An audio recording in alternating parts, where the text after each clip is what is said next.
நாங்கள் செய்திகளை உருவாக்குவதில்லை, உங்கள் கதைகளையே சொல்கின்றோம். இது யூடிவியின் இரவு நேர பிரதான செய்திகளோடு நான் ராஷித் மல்ஹர்டீன். விரிவான செய்திகளுக்கு செல்வதற்கு முன்னர் முதலில் முதன்மை செய்திகள்.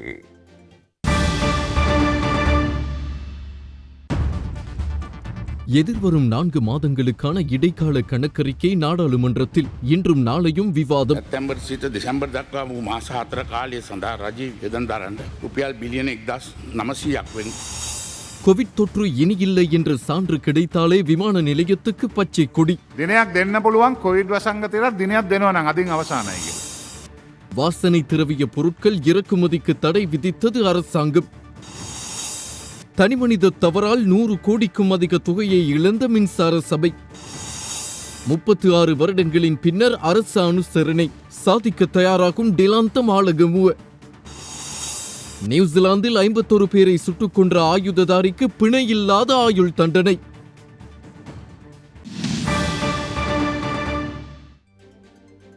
இவை எமது தலைப்பு செய்திகள். விரிவான செய்திகளில் முதலில் உள்நாட்டு செய்திகள்.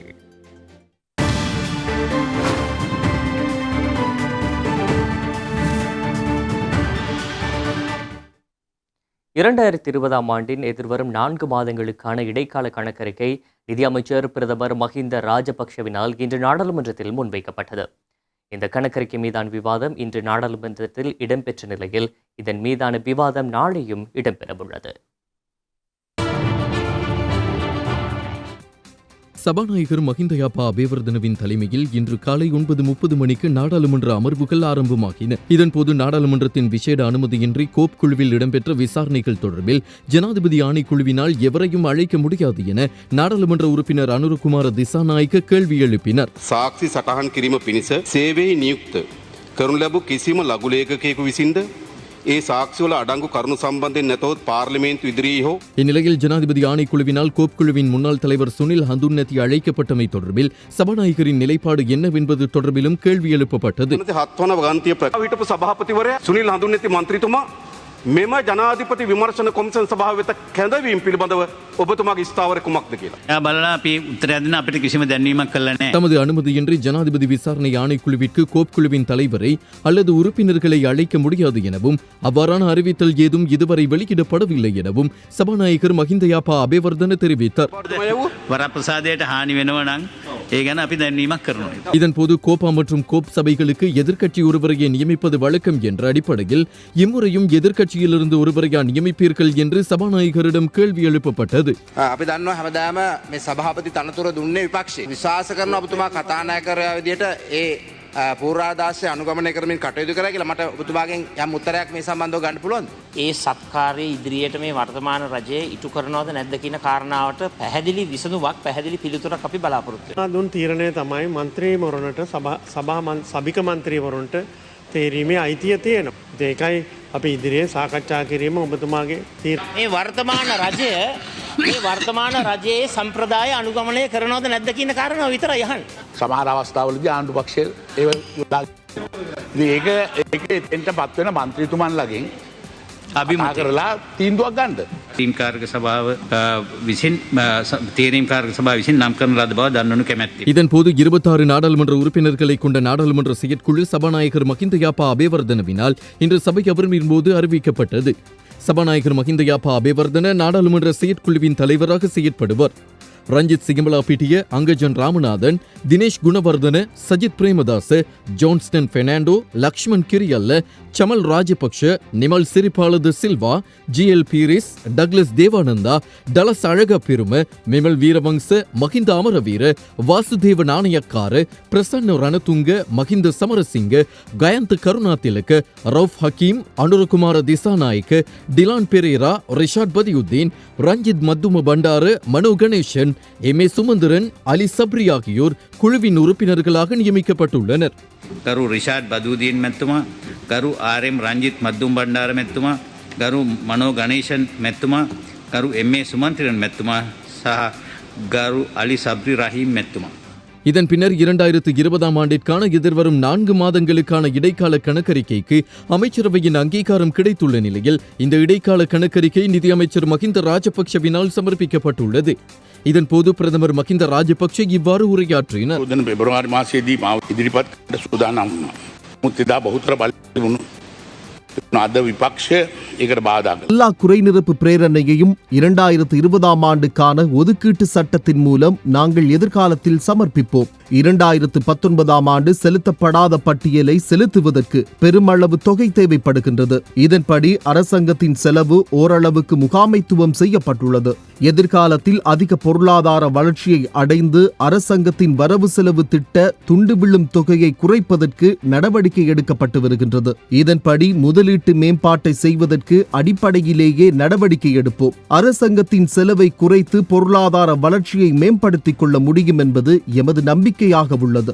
கடந்த காலங்களிலே எமது வெளிநாட்டு கையிருப்புகள் உண்மையிலேயே தேவையில்லாத பொருட்களை இறக்குமதி செய்வதற்காகத்தான் பயன்படுத்தப்பட்டிருக்கின்றன. இந்த பின்னணியில் எமது செலாவணி தேவையற்ற விதத்திலே ஏற்ற இறக்கம் கண்டன. இதன் விளைவை இன்று நாம் பார்க்கின்றோம். நல்ல சுபீட்சத்தின் நோக்கி என்கின்ற வேலை திட்டத்தை யதார்த்தமாக்குவதற்கு இந்த அரசாங்கத்துடன் ஒன்றிணையுமாறு அனைவரிடமும் வேண்டுகோள் விடுக்கின்றோம். රුපියල් බිලියන 1900ක් වෙන් කරගන්න සහ ඒ වෙනුවෙන් රුපියල් බිලියන 1300ක ණය සීමාවක් අනුමත කරගන්න. පරිපස්මෙන්තු ඉදිරිපත් මෙම සියලු පරිපූර්ණ ගස්තු 20 ඉදිරිපත් කරනවා.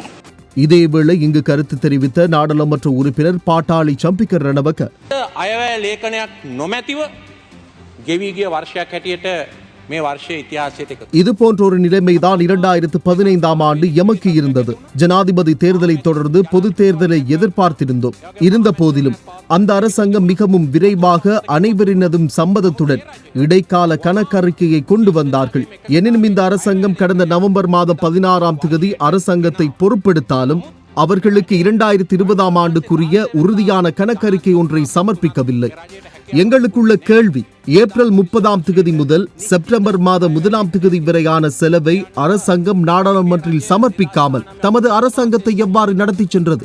இவ்வாறு பணத்தை செலவழித்தது அரசியல் அமைப்புக்குட்பட்டதா? அதே போன்று நாடாளுமன்றத்திற்கு உள்ள பொறுப்பு என்ன என்பதை விளக்க வேண்டும். ඒ වගේම පාර්ලිමේන්තුවට ඒ සම්බන්ධයෙන් තියෙන වගකීම කුමක්ද කියන එක පිළිබඳව මේ පාර්ලිමේන්තුවේ අවධානය යොමු කරමින් මම නිහඬ වෙනවා.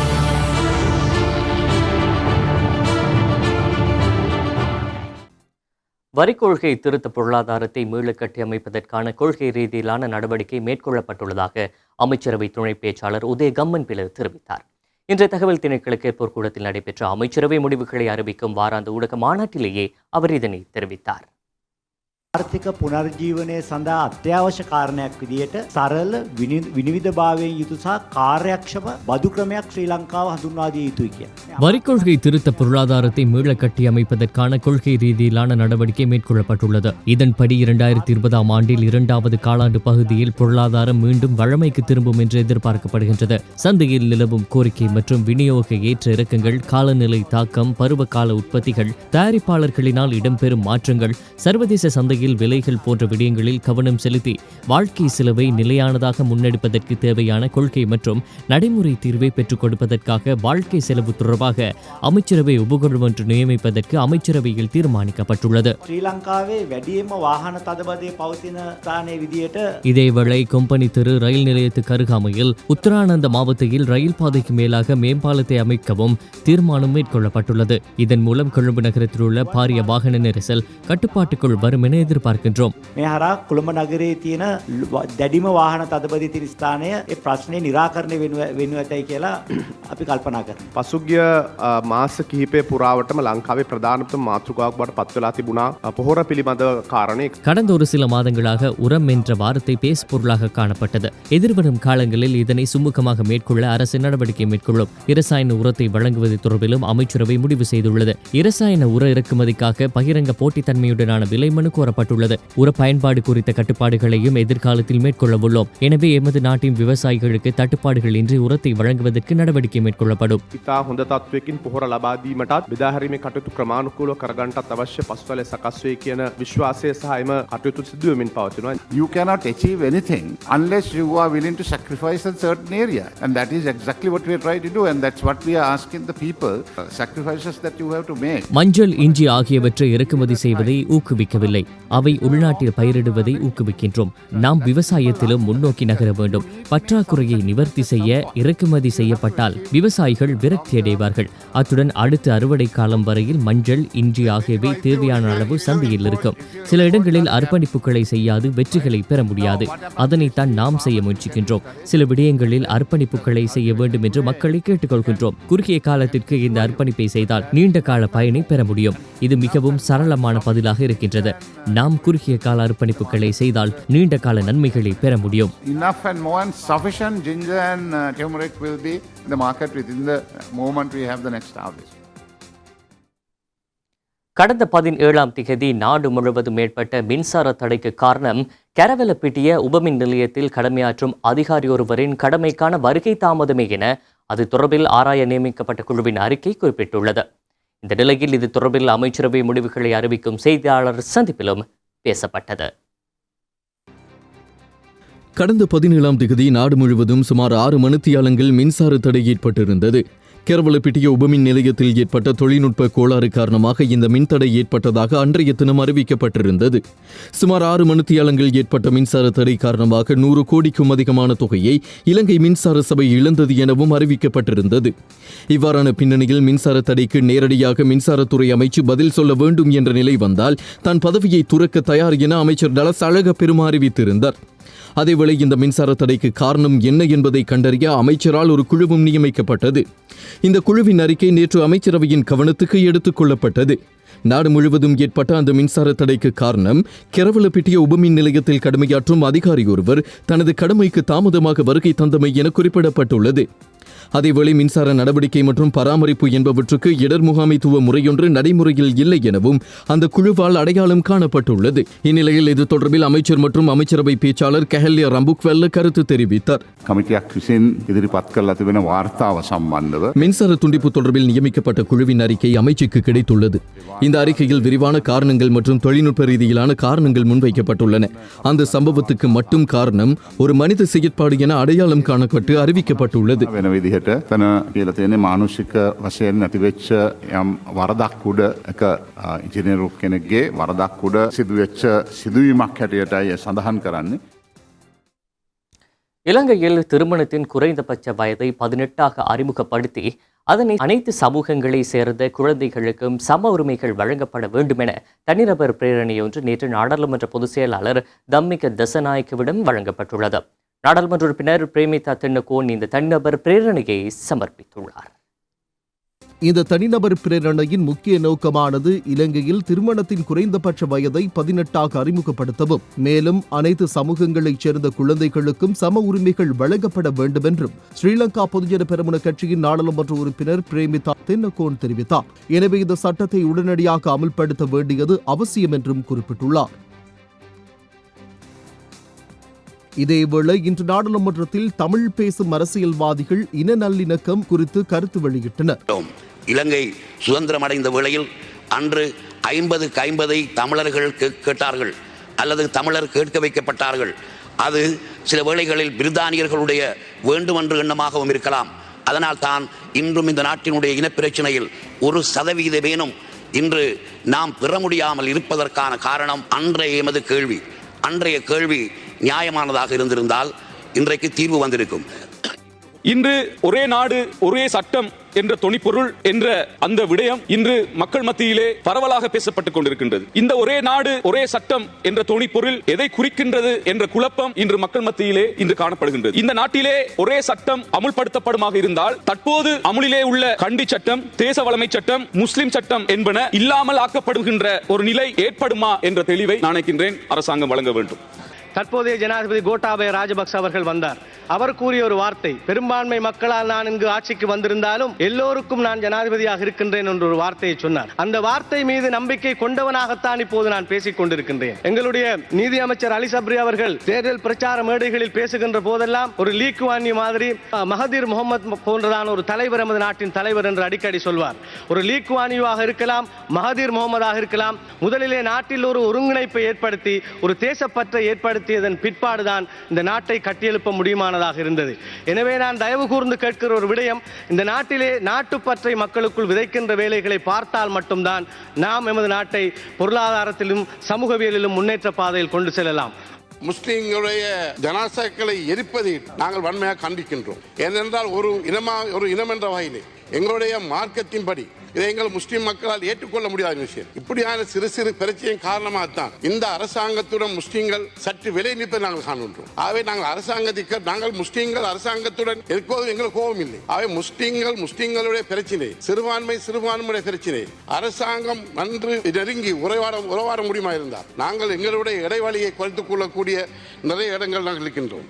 எங்கள் பகுதியிலே இருக்கின்ற விவசாய சம்பந்தமான பிரச்சனைகள் உங்களுக்கு தெரியும். நுவரெலியா மாவட்டம் 2020 ஆண்டு 6800 ஹெக்டேர் மதிப்பிடப்பட்டிருக்கின்றது விவசாயம் செய்வதற்கு. அதற்கு தேவையான உரம் 9300 டன் தேவைப்படுகின்ற மெட்ரிக் டன் தேவைப்படுகின்றது. ஆனால் இந்த நிலையிலே நுவரெலியா மாவட்டத்திலே உரம் இல்லாத ஒரு பற்றாக்குறையை நாங்கள் அவதானிக்க கூடியதாக இருக்கின்றது. අමතුමා දැන් අපේ අවශ්‍යතාවේ අපි මේ වෙනකොට සියලු පොහොර ටික ගෙනෙල්ලා අපි යවලා තිනවා. මම දැන් කතා කරලා බලලා ඔබතුමා මට විනාඩි 5ක් දෙන්න. මම දැන් පැහැදිලි කිරීමක් කරනවා. හොඳයි මම ඔබතුමා உயிர்த்த ஞாயிறு தாக்குதல் குறித்த எந்த தகவலையும் எழுத்து மூலம் தான் முன்னாள் பாதுகாப்பு செயலாளருக்கு வழங்கவில்லை என முன்னாள் புலனாய்வு பிரிவு பணிப்பாளரும் கிழக்கு மாகாண பிரதி போலீஸ் மா அதிபருமான நிலந்த விஜயரத்ன ஆணைக்குழுவில் ஒப்புக்கொண்டுள்ளார். இதேவேளை தாக்குதல் குறித்து வாக்குமூலம் பெற்றுக்கொள்ள மேலும் 8 பேருக்கு அழைப்பாணை விடுக்கப்பட்டுள்ளது. அரச புலனாய்வு பிரிவின் முன்னாள் பணிப்பாளரும் சிரேஷ்ட போலீஸ் மா அதிபருமான நிலந்த ஜெயவர்தன நேற்று 19வது முறையாகவும் ஜனாதிபதி விசாரணை ஆணைக்குழுவுக்கு ஆஜராகியிருந்தார். கடந்த வருடம் ஏப்ரல் மாதம் 9ஆம் தேதி இடம்பெற்ற புலனாய்வு ஒருங்கிணைப்பு கூட்டம் தொடர்பிலான தொழில்நுட்ப சாட்சி ஒன்றை ஜனாதிபதி ஆணைக்குழுவுக்கு முன்வைத்தார். எனினும் குறித்த சாட்சி முன்வைக்கும் போது ஊடகங்களுக்கு தடை விதிக்கப்பட்டிருந்தது. அதனைத் தொடர்ந்து முன்னாள் பாதுகாப்பு செயலாளர் ஹேமிசிறி பெர்னாண்டோ சார்பில் ஆஜரான சட்டத்தரணி டில்ஷான் ஜெயசூரிய நிலந்த ஜெயவர்தனவிடம் கேள்விகளை தொடுத்தார். அரசு புலனாய்வு பிரிவின் முன்னாள் பணிப்பாளராகிய உங்கள் கடமை யாரின் அதிகாரத்தின் கீழ் வருகின்றது? அதற்கு பதில் வழங்கிய நிலந்த ஜெயவர்தன, நான் பாதுகாப்பு அமைச்சின் செயலாளரின் கீழ்தான் எனது கடமைகளை செய்தேன் என பதில் வழங்கினார். மீண்டும் முன்னாள் பாதுகாப்பு செயலாளர் ஹேமிசிறி பெர்னாண்டோவின் சட்டத்தரணி இவ்வாறு கேள்விகளை தொடுத்தார். உயிர்த்த ஞாயிறு தாக்குதல் இடம்பெறுவதற்கு முன்னர் ஜஹ்ரான் மற்றும் அவருடன் தொடர்புபட்டவர்கள் தொடர்பிலான ஆதாரங்கள் பாதுகாப்பு செயலாளருக்கு சென்றடையவில்லை என ஏற்றுக்கொள்கின்றீர்களா? அதற்கு பதில் வழங்கிய நிலந்த ஜெயவர்தன தான் அதனை ஏற்றுக்கொள்வதாக கூறினார். அந்த இடத்தில் மீண்டும் முன்னாள் பாதுகாப்பு செயலாளர் ஹேமிசிறி பெர்னாண்டோவின் சட்டத்தரணி கேள்விகளை தொடுத்தார். ஏப்ரல் 4ஆம் தேதி வெளிநாட்டு புலனாய்வு பிரிவு ஒன்றின் மூலம் தாக்குதல் தொடர்பில் கிடைத்த தகவல் பாதுகாப்பு செயலாளருக்கு அறிவிக்கப்பட்டதா? நான் இது தொடர்பில் எழுத்து மூலம் அறிவிக்கவில்லை என நிலந்த ஜெயவர்தன தெரிவித்தார். தாக்குதல் தொடர்பில் பாதுகாப்பு செயலாளருக்கு எழுத்து மூலம் அறிவிக்கவில்லை என்றாலும் அது தொடர்பில் ஏப்ரல் மாதம் 7ஆம் தேதியே பாதுகாப்பு செயலாளருக்கு தொலைபேசி மூலம் அறிவித்ததாக சாட்சியுள்ளதாக அவர் மேலும் தெரிவித்தார். இதன்போது குறுக்கிட்ட முன்னாள் பாதுகாப்பு செயலாளர் ஹேமிசிறி பெர்னாண்டோவின் சட்டத்தரணி அவர் தொலைபேசி மூலம் குறிப்பிட்டதாக கூறும் கூற்று முற்றாக பொய் என மறுத்தார். பொய் என்று கூறும் விடயத்தை தான் ஏற்றுக்கொள்வதில்லை என குறிப்பிட்ட நிலந்த ஜெயவர்தன ஏப்ரல் மாதம் 7ஆம் தேதியே தேசிய புலனாய்வு பிரதானிக்கு தொலைபேசி மூலம் குறிப்பிட்டு அதன் பின்னர் பாதுகாப்பு செயலாளருக்கு தொலைபேசி மூலம் அறிவித்ததாக குறிப்பிட்டார். நாட்டுக்கு ஆபத்து ஏற்பட்டுள்ள ஒரு விடயத்தை ஏன் எழுத்து மூலம் அறிவிக்கவில்லை என மீண்டும் முன்னாள் பாதுகாப்பு செயலாளர் ஹேமிசிறி பெர்னாண்டோவின் சட்டத்தரணி கேள்வியை தொடுத்தார். புலனாய்வு தகவல்களை எழுத்து மூலமே வழங்க வேண்டும் என எந்த நியதியும் இல்லை என நிலந்த ஜெயவர்தன இதன்போது தெரிவித்தார். இது தொடர்பில் யாரும் சரியான முடிவுகளை எடுக்காவிட்டால் பாதுகாப்பு அமைச்சர் என்ற வகையில் ஜனாதிபதி பொறுப்பு கூற வேண்டுமா என சட்டத்தரணி கேள்வியை தொடுத்தார். தேசிய பாதுகாப்பு சபையின் தலைவர் என்ற வகையில் ஜனாதிபதி பொறுப்பு கூற வேண்டும் என நிலந்த ஜெயவர்தன இதன்போது தெரிவித்தார். இதேவேளை உயிர்த்த ஞாயிறு தாக்குதல் தொடர்பில் விசாரணை மேற்கொள்ளும் ஜனாதிபதி விசாரணை ஆணைக்குழு முன்னாள் அமைச்சர்களான அகிலவிராஜ் காரியவசம், ரஞ்சித் மத்தும பண்டார் உள்ளிட்ட 8 நாடாளுமன்ற உறுப்பினர்களை ஆணைக்குழு முன்னிலையில் ஆஜராகுமாறு அழைப்பு விடுத்துள்ளது.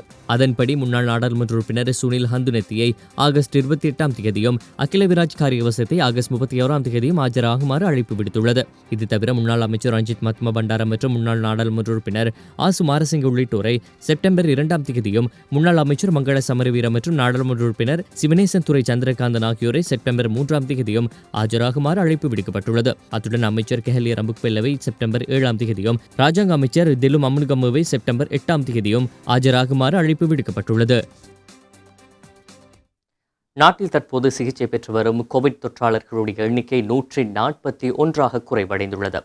உலகளாவிய கோவிட் அச்சுறுத்தல் நிறைவுக்கு வரும் வரையில் விமான நிலையத்தை திறப்பதற்கான வாய்ப்புகள் இல்லை என உலகத்துறை அமைச்சர் கெஹலிய ரம்புக்வெல்ல தெரிவித்துள்ளார். விமான நிலையத்தை திறப்பதற்கான வாய்ப்பு குறித்து இன்றைய அமைச்சரவை முடிவுகளை அறிவிக்கும் செய்தியாளர் சந்திப்பில் கேள்வி எழுப்பப்பட்டது. இதற்கு பதிலளித்த ஊடகத்துறை அமைச்சரும் அமைச்சரவை பேச்சாளருமான கெஹலிய ரம்புக்வெல்ல இவ்வாறு தெரிவித்துள்ளார். කොවිඩ් වසංගතය කියන එක දිනපතා වෙනස් වෙමින් පවතින. දැන් උදාහරණයකට අද ඉන්දියාවේ තත්ත්වය ඉතාමත්ම வெகு சீக்கிரம் விமான நிலையத்தை திறப்பதற்கே நாம் எதிர்பார்க்கின்றோம். ஆனால் உலகளாவிய கோவிட் நிலைமையை கருத்தில் கொண்டே நாம் இந்த தீர்மானத்திற்கு வர முடியும். கோவிட் இன்றோடு முடிந்துவிட்டதாக சுகாதார அதிகாரிகளினால் சான்றிதழ் ஒன்றை வழங்க முடியுமாக இருந்தால் நாம் விமான நிலையத்தை திறக்கும் தினத்தை அறிவிக்கலாம். விமான நிலையங்களை திறக்கும் விடயத்தில் ஒவ்வொரு நாடும் உள்ளக ரீதியில் தொடர்பு பட்டிருக்கின்றன.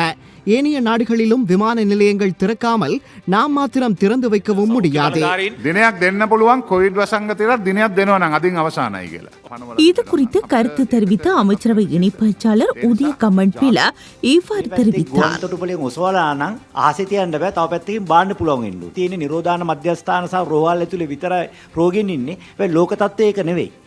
நாம் இங்கிருந்து விமானம் ஒன்றை ஆகாயத்திற்கு பறக்கவிட்டால் அது மற்றொரு முனையில் தரையிறக்கப்பட வேண்டும். இன்று எமது நாட்டில் தனிமைப்படுத்தல் நிலையங்களுக்கும் வைத்தியசாலைகளுக்கும் கோவிட் தொற்றாளர்களை மட்டுப்படுத்தினாலும் உலகளாவிய நிலை அவ்வாறு இல்லை. மோசமான அச்சுறுத்தும் நிலையே அண்டைய நாடுகளில் காணப்படுகின்றது. அதேபோன்று வெளிநாடுகளில் உள்ள இலங்கையர்களை நாட்டிற்கு அழைத்து வரும் செயற்திட்டத்தை நாம் இன்னும் கைவிடவில்லை. இந்நிலையில் உலகளாவிய கோவிட் பரவல் குறித்து அவதானமாக இருக்கின்றோம். முடியுமான சந்தர்ப்பத்தில் விமான நிலையத்தை திறப்பதற்கே அரசாங்கம் காத்திருக்கின்றது. අපි නිරීක්ෂණය කරමින් ඉන්නවා. ආණ්ඩුවේ ප්‍රතිපත්තිය තමයි හැකි වහාම ගුවන් තොටුපොළ විවෘත කිරීම. இதேவேளை வெளிநாடுகளில் தங்கியுள்ள இலங்கையர்களை அழைத்து வரும் நடவடிக்கை பல்வேறு கட்டங்களாக நடைபெற்று வருகின்றன. கட்டார் தோஹாவிலிருந்து கத்தார் ஏர்வேஸ் நிறுவனத்துக்கு சொந்தமான QR 668 என்ற விமானத்தில் 12 இலங்கையர்கள் இன்று அதிகாலை 1:45 மணியளவில் கட்டுநாயக்க விமான நிலையத்தை வந்தடைந்துள்ளனர். மேலும் குவைத்திலிருந்து ஸ்ரீலங்கன் ஏர்லைன்ஸ் விமான நிறுவனத்துக்கு சொந்தமான UL 230 என்ற விமானத்தில் 157 இலங்கையர்கள் இன்று அதிகாலை 3 மணியளவில் கட்டுநாயக்க விமான நிலையத்தை வந்தடைந்தனர்.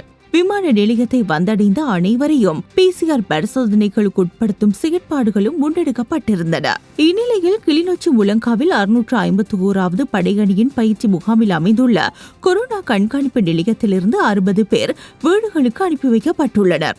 துபாய் மற்றும் அரபு நாடுகளில் இருந்து கடந்த 2ஆம் தேதி நாடு திரும்பிய 60 பேரே இவ்வாறு விடுவிக்கப்பட்டனர். இவர்களுக்கு மருத்துவ சான்றிதழ்களை கிளிநொச்சி பாதுகாப்பு படை தலைமையகத்தின் தளபதி மேஜர் ஜெனரல் KNS கொட்டுவேகொட வழங்கி வைத்தார். இதேவேளை இலங்கையில் COVID-19 வைரஸ் தொற்றாளர்களுடைய எண்ணிக்கை 3000-ஐ அண்மித்துள்ளது. நேற்றைய தினம் நாட்டில் 13 கோவிட் தொற்றாளர்கள் கண்டுபிடிக்கப்பட்டனர். கந்தக்காடு புனர்வாழ்வு மையத்தில் சிகிச்சை பெற்ற 10 பேரும், மாலைத்தீவிலிருந்து நாடு திரும்பிய 2வரும், கென்யாவிலிருந்து நாடு திரும்பிய 1வருமே இவ்வாறு இனம் காணப்பட்டனர். இந்நிலையில் இன்று மாலை 6 மணி வரையிலான நிலவரப்படி 143 கோவிட் தொற்றாளர்களே தற்போது நாட்டில் சிகிச்சை பெறுகின்றனர். இன்று மாலை வரையில் புதிதாக 1 தொற்றாளர் இனம் காணப்பட்டுள்ளார். நாட்டில் இனம் காணப்பட்ட 2985 கோவிட் தொற்றாளர்களில் 2830 பேர் பூரணமாக குணமடைந்துள்ளனர். நேற்றைய தினம் நாட்டில் 2847 PCR பரிசோதனைகள் மேற்கொள்ளப்பட்டுள்ளன. கடந்த பிப்ரவரி 18ஆம் தேதியிலிருந்து இதுவரை 2,16,309 PCR பரிசோதனைகள் நாட்டில் இடம்பெற்றுள்ளன. இதேவேளை துபாயிலிருந்து கடந்த ஜூலை 31ஆம் தேதி நாடு திரும்பி தனிமைப்படுத்தலை நிறைவு செய்த பெண்ணொருவர் தற்போது கோவிட் தொற்றாளராக அடையாளம் காணப்பட்டிருக்கின்றார். தனிமைப்படுத்தல் நிலையத்திலிருந்து வீட்டுக்கு வரும்போது மேற்கொள்ளப்பட்ட PCR பரிசோதனை முடிவில் இவருக்கு கோவிட் தொற்று உறுதி செய்யப்படவில்லை என்று தெரிவிக்கப்படுகிறது. இந்நிலையில் தனது 2ஆம் கட்ட சுய தனிமைப்படுத்தலை வீட்டில் மேற்கொள்கின்ற சந்தர்ப்பத்தில் கடந்த 15ஆம் தேதி மேற்கொள்ளப்பட்ட PCR பரிசோதனையின் முடிவிலேயே இவருக்கு கோவிட் தொற்று உறுதி செய்யப்பட்டுள்ளது. அறிவிக்கப்பட்டுள்ளது.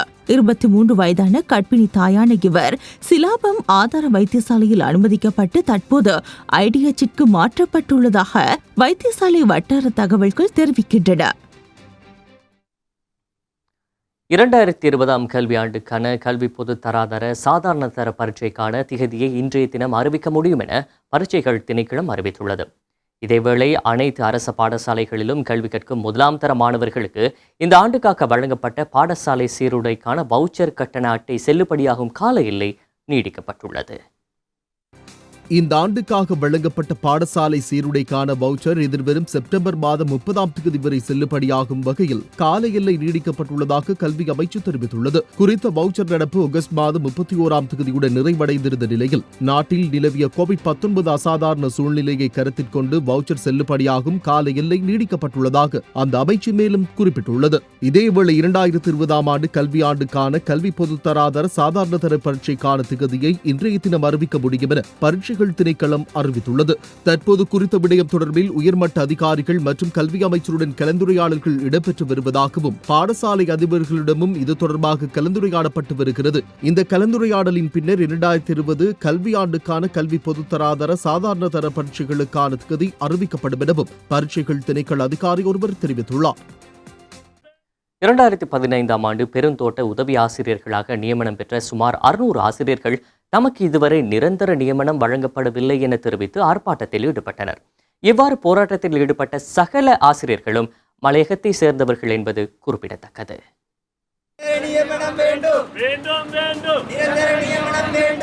இவர்கள் கொட்டக்கலை எதன்சைட் ஆசிரியர் பயிற்சி கல்லூரி, அட்டாளச்சேரி, மட்டக்களப்பு, யாழ்ப்பாணம் ஆகிய கல்லூரிகளில் தங்களுடைய பயிற்சிகளை 2018ஆம் ஆண்டு நிறைவு செய்து கொண்டவர்கள் என தெரிவிக்கப்படுகிறது.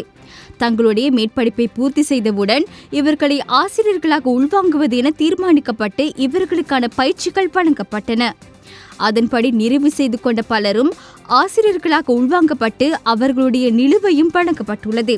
அவர்களுக்கான நிரந்தர நியமனமும் வழங்கப்பட்டுள்ளது. நாடளாவிய ரீதியில் இவ்வாறு தங்கள் பட்டப்படிப்பை நிறைவு செய்து கொண்ட பலர் ஆசிரியர்களாக நியமிக்கப்பட்டுள்ள நிலையில் அவர்களுக்கு நியமனங்கள் வழங்கப்பட்டுள்ளதாக தகவல்கள் கூறுகின்றன. ஆனால் நுவரெலியாவில் உள்ள சுமார் 600 ஆசிரியர்களுக்கு இந்த நிரந்தர நியமனங்கள் வழங்கப்படவில்லை என குற்றம் சாட்டப்பட்டுள்ளது. எனவே தங்களையும் ஆசிரியர்களாக உள்வாங்கி தங்களுடைய நிலுவைத் தொகையையும் தங்களுடைய நிரந்தர நியமனங்களையும் பெற்றுத்தருமாறு கோரிக்கை விடுத்து இன்று இந்த ஆசிரியர்கள் போராட்டத்தில் ஈடுபட்டனர். குறித்த போராட்டம் வெற்றியடையாத சந்தர்ப்பத்தில் தாங்கள் எதிர்வரும் காலத்தில் மத்திய மாகாண கல்வி செயலாளரின் அலுவலகத்திற்கு முன்பாக அலுவலகத்தை முடக்கும் வண்ணம் போராட்டத்தில் ஈடுபட காத்திருப்பதாக ஆசிரியர்கள் கருத்து தெரிவித்தனர். ஆனா இன்னைக்கு நாங்க நடு ரோட்டுல நின்று நாங்க ஆசிரியர்கள் எங்களுக்கான தகுந்த நியமனம் இந்த இலங்கையில வழங்கையும் படல, எங்களோட வாழ்க்கை இன்னைக்கு மிகப்பெரிய கேள்விக்குறியா இருக்குது அப்படின்னு நாங்க இந்த இடத்துல போராடுறோம்னா அது இந்த இலங்கை நாட்டுக்கும் சரி நம்ம அவ்வளவு பேத்துக்கும் சரி மிக மிக ரொம்ப கவலையான ஒரு விஷயமா நான் சொல்ல நினைக்கிறேன். கடந்த 5 வருட காலமா ஆசிரியர் அப்படின்ற ஒரு போர்வையில நாங்க பாடசாலைக்கு போயிட்டு வரோம். சாதாரண ஒரு ஆசிரியர் செய்யக்கூடிய அவ்வளவு வேலைகளையும் அதற்கு மேற்பட்ட வேலைகளையும் நாங்க செய்யறோம். ஆனா அதற்கான தகுந்த சன்மானமும் சரி தகுந்த மரியாதையும் சரி எங்களுக்கு எந்த இடத்துலையுமே வழங்கப்படல. யூடிவியின் இரவு நேர பிரதான செய்திகளில் தொடர்வது சர்வதேச செய்திகள்.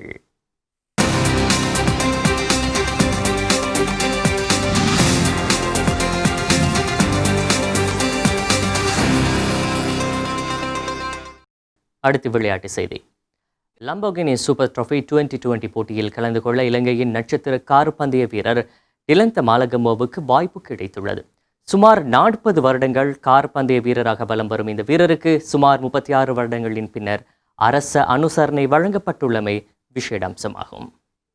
Nicest guy you'd ever want to meet outside of a car, but once he puts that helmet on, he wants to go fast and he wants to win. There it is, to win! சுமார் 40 வருடங்கள் கார்பந்தய வீரராக வலம் வரும் டிலாந்த மாலகமுவ பல்வேறு உள்நாட்டு வெளிநாட்டு கார்பந்தய போட்டிகளில் கலந்து கொண்டு இலங்கையின் கொடியை உலகறியச் செய்த மற்றொரு வீரர் என்றே குறிப்பிடலாம். Entries get through, but they don't. And second place, Malagamua. He's got the Delango Racing Malagamua just behind him, but he's got past him. But that was a big mistake by the number 7. பல தேசிய மற்றும் சர்வதேச வெற்றிகளுக்கு உரித்தான இந்த வீரர் இதுவரை தனது சொந்த செலவில் இவ்வாறான போட்டிகளில் கலந்து கொண்டிருந்தார்.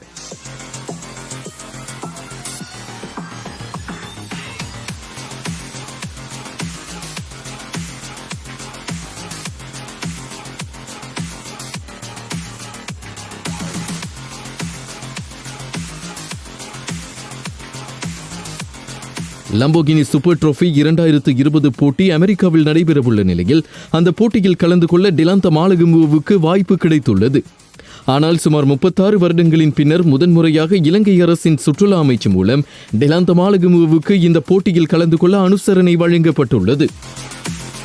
போட்டியில் கலந்து கொள்ளவுள்ள இந்த வீரருக்கு பிரதமர் மஹிந்த ராஜபக்ஷ நேற்று தனது வாழ்த்துக்களை தெரிவித்தார். இந்த நிகழ்வில் விளையாட்டுத்துறை அமைச்சர் நாமல் ராஜபக்ஷவும் கலந்து கொண்டிருந்தமை குறிப்பிடத்தக்கது. லம்போகினி சூப்பர் டிரோஃபி 2020 போட்டியில் கலந்து கொள்ள தயாராக உள்ள டிலாந்த மாலகமுව இன்று அரசாங்க தகவல் திணைக்களத்தில் செய்தியாளர்களை சந்தித்தார். අත්වශයෙන්ම මං මොටර් රථ ධාවන ශිෂ්ටයේ අවුරුදු 40ක් ඉන්නවා. ආසියාවේ වැඩිම ශූරතා, ඒ වගේම යුරෝපාන ශූරතා, ඒ වගේම ක්‍රීඩකයෙක් හැටියට අවුරුදු ගාණක් වැඩිම ක්‍රීඩාවේ යෙදিলা ඉන්නවා. ඉතින් මං පළවෙනි රේස් එකේ ඉඳලම අපේ ජාතික කොඩිය මං රැගෙන ගියා. නමුත් මං හිතපු හැම රජයකටම වගේ ගිහිල්ලා මට අනුග්‍රහය ඉල්ලුවා. නමුත් අනුග්‍රහයක් හම්බුන්නේ නැහැ මේ අවුරුදු 36ට. මේ අවුරුදු 36කට පස්සේ මේ ජාත්‍යන්තරව තරඟ වදින වෙලාවේ මේ අවුරුද්දේ සංචාරක අමාත්‍යාංශයෙන් පූර්ණ අනුග්‍රහය ලැබුණා. ඉතින් දැන් මේ අවුරුද්දේ මම යුරෝපාන ශූරතාවයට සහභාගී වෙන්න යන්නේ. ඉතින් අනිද්දා පිටත් වෙන්න යන්නේ ඒ ශූරතාවයට. ඉතින් මට මේ කියන්න අවුරුදු 36ක් ගියාට පස්සේ මගේ මේ කියන ආందోලන කතාව අහලා මට මේ රජයෙන් පූර්ණ අනුග්‍රහය ලබා දුන්න එක ගැන මම ගොඩක් කිසිම මොකද අනික් ක්‍රීඩාවල වගේ නෙවෙයි. මොටර රථ ධාවන ශ්‍රේෂ්ඨ කියන්නේ ලෝකේ ධනවත්ම ප්‍රබලවත්ම රටවල් එක්ක තමයි මම තරඟ වැදුනේ. ඒ වගේම ශ්‍රී ලාංකිකයෙක් හැටියට ඒ හැම රටකදීම අපේ ජාතික ගිය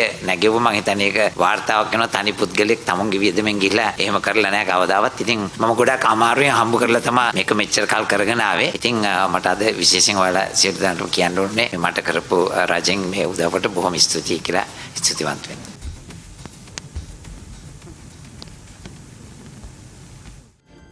தளவில் செய்திகள் நிறைவடைகின்றன. எமது அடுத்த பிரதான செய்தியை நாளை மதியம் 1 மணிக்கு எதிர்பாருங்கள்.